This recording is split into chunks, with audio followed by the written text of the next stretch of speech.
Harsha Upadhyaya joins us. Let's connect with him. Let's understand that what he makes of the market right now. What about risk-reward ratios and other global factors? Harsha, good morning. Thank you for joining us. So far, so good. So far, so good. Do you think for rest of the year also it would be dominated by bulls?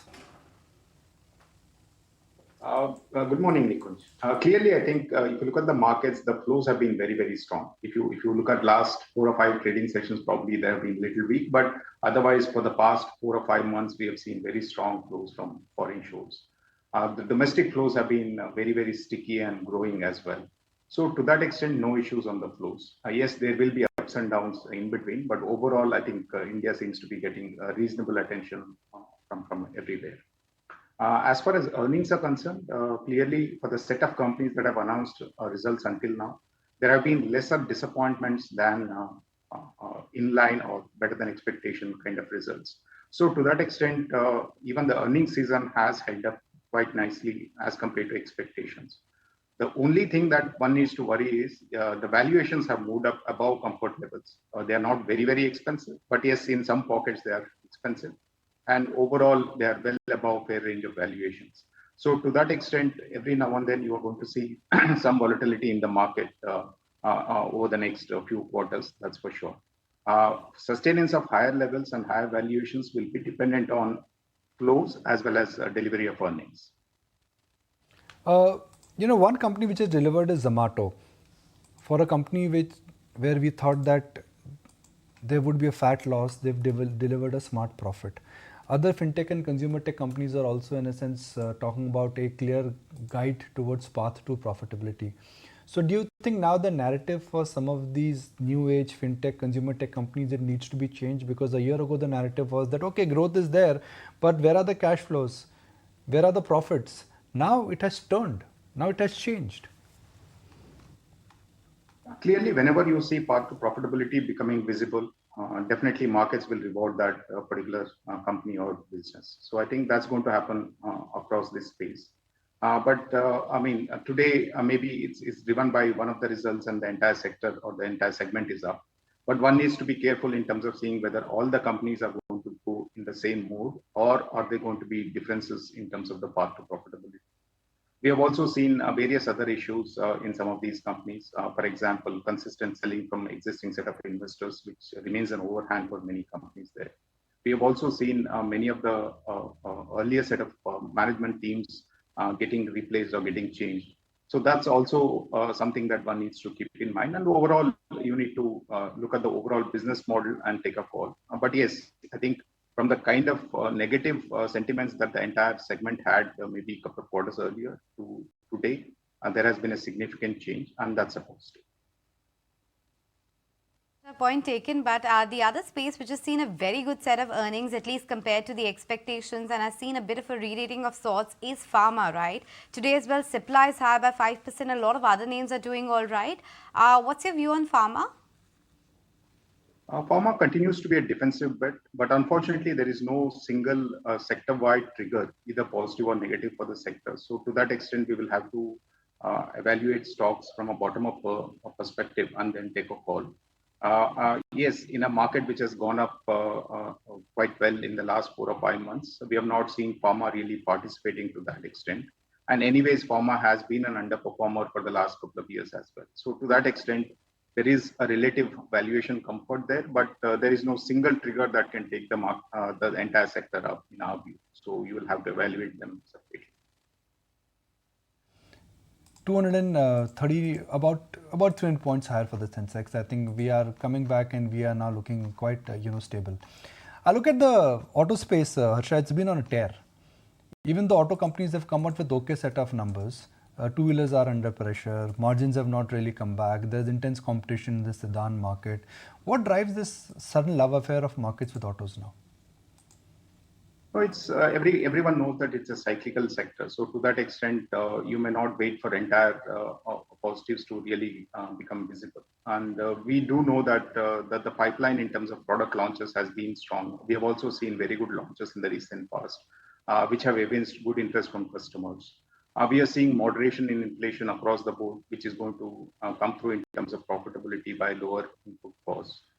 We have also seen some of the other issues which were kind of an overhang for the sector. For example, availability of chips, etc., also getting slightly better in terms of the overall situation. So we believe that this is one sector which will continue to grow at a pace which is higher than the market average earnings growth. So to that extent, I think this can continue to outperform.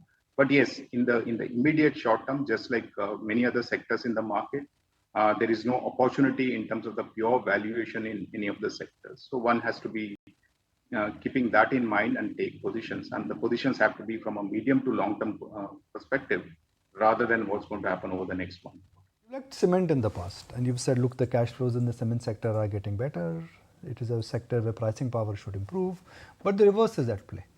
Even though decent consolidation has happened after the Adani's entry into ACC and Ambuja, I looked at the numbers from Dalmia, even for that matter Ultratech. They don't look impressive. Why is cement not coming back? Even the economy is growing, roads are getting built. Look around us, we both live in Bombay. It takes 45 minutes for you to reach office. It takes me 1 hour sometimes to reach home. It's only because of the construction. See, clearly demand has continued to remain strong, but we have not seen price growth, as you rightly mentioned. But we should also look at how costs have moved down in this sector. So net, I think there is going to be benefit in terms of profitability for the entire sector. It may not have been visible in the recent quarters because there is a lag impact between how raw material costs or input costs behave and what happens in terms of the P&L in the companies. So we expect that in the September to December quarter somewhere, you will see a significant improvement in the profitability of the cement companies. As you rightly mentioned, we have seen a huge consolidation. And it's not easy to put up new cement plants in our country, right? There is a gestation period. There are a lack of availability of limestone, which is a key raw material.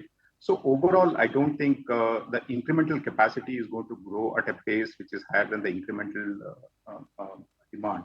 So to that extent, a consolidated industry structure and input costs, which are definitely coming down over the next few quarters, definitely remain a positive. And that's what we are excited about in this particular industry. It may not have showed up in the June quarter, as you rightly mentioned, but clearly September and December are going to be much better for this sector. Harsha, what's the view on the entire capital goods space? And I'm talking about the broader, theme here, right from industrials, likes of ABB, Siemens, to defense names, to this entire electronic manufacturing, sector. Given the fact we have seen a lot of government push for indigenization as well, would you still look at positively the likes of Keynes, Dixon, despite the expensive valuations? See, the entire industrial space has run up quite significantly over the last couple of quarters. So valuations don't leave too much of comfort at this point of time when you actually look at the immediate short term. However, if you look at the long-term growth is going to be very, very strong for this sector, either driven by the kind of capex that we are going to see in the economy or due to the kind of indigenization levels that are going to increase in the defense, for example. So various factors. One, you're going to see significantly higher level of growth over the next 5-year block as compared to past 5 years. And margin should also improve as you get higher scale, as well as commodity costs moderating in the recent times. So overall, this sector will definitely deliver much better earnings growth as compared to its own history, as well as compared to the market. But the question is whether you are comfortable about the valuations. I would rather say that you may not be comfortable with the valuations of the entire sector here, but there are still opportunities. One has to be carefully looking at it. I don't think at these kind of valuations, whether it is for capital goods or for any other sector, there is going to be a uniform rally across the sector. I think the rally will shift towards stock specific in nature. So to that extent, I am repeating myself, whatever is true for the market in terms of earnings delivery and the flows would be critical for this sector also to sustain current valuation levels.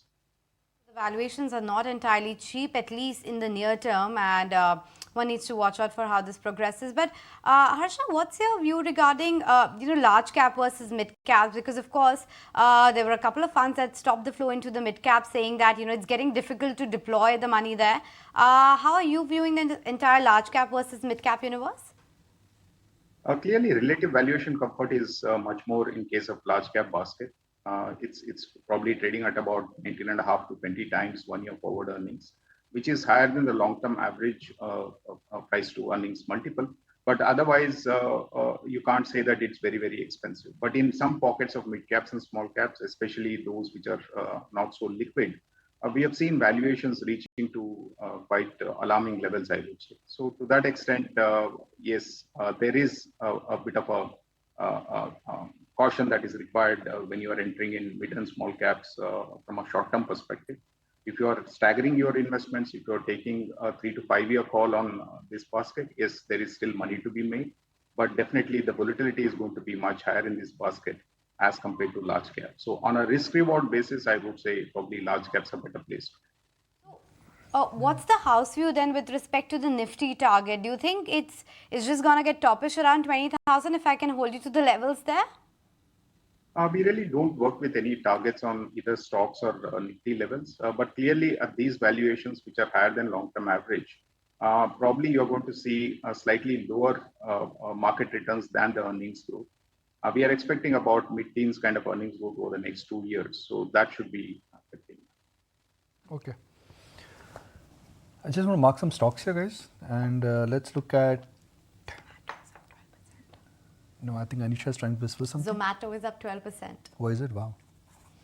It's now inching towards 100. It's I think 97. Let's pull up that. The 3-digit mark should happen on Zomato if the kind of run really continues. Look at that one. Anisha, look, in markets, when the narrative changes, the approach also changes. Yeah. And this is one stock where a lot of old timers have said, okay, these are companies which were burning cash because liquidity was easy and they had no pricing, they had no discipline. And the business model was all about giving a milkshake for free. Yeah. Along with the burger, because the milkshake was serviced by the private equity investor. Then came this entire compulsive selling by the funds, which is, at the beginning of the year where the P investors had to sell out, which created more supply. Now these businesses, at least not all of them, some of them have potential to grow and scope to run profitable. Now, when you see a deadly combination of high growth and a profitable growth, then the narrative changes. I'm not so sure how, markets would value some of these businesses, but today I think markets are also enjoying the benefits of, the stock is enjoying the huge tailwind of what is called as a narrative change. A year ago, there was a fat loss, and now there is a smart profit. And largely because of cost efficiency and perhaps viability, what they managed to create without burning a lot of cash, even though a lot of startups in the world actually have gone belly up. Look at what has happened to Baiju. Mismanaged, $20 billion in terms of the most talked about startup in the world. It almost was more than a decathlon, right? Yeah, it was. Yeah. $20 billion. Yeah. And so that's the way how it is. Not everybody will survive, but the ones who will survive and the ones who will follow price discipline and are relevant to the market and to the customer, markets will always like them. That's Zomato for you. Very simple, 96 rupees. Manish Dangi is also ready and not ready, getting ready. But I can actually say thank you to Harsha for joining us. Harsha, thank you very much. I know it's a busy morning for you. A lot's happening and you managed to reach on time and find time. They both are important. I think reaching on time is more important these days in Bombay, right? Very true, very true. So how long is your office commute these days? It depends on the time of the day. So early morning, what, 40 minutes, 45 minutes? Early morning, I usually leave early, so I take about 15 to 20 minutes. Okay, wonderful. So we can actually call it 8 o'clock next time, now that you've given me a hint. Yeah, maybe it works better. All right, good to have you on the show. Thank you for joining us.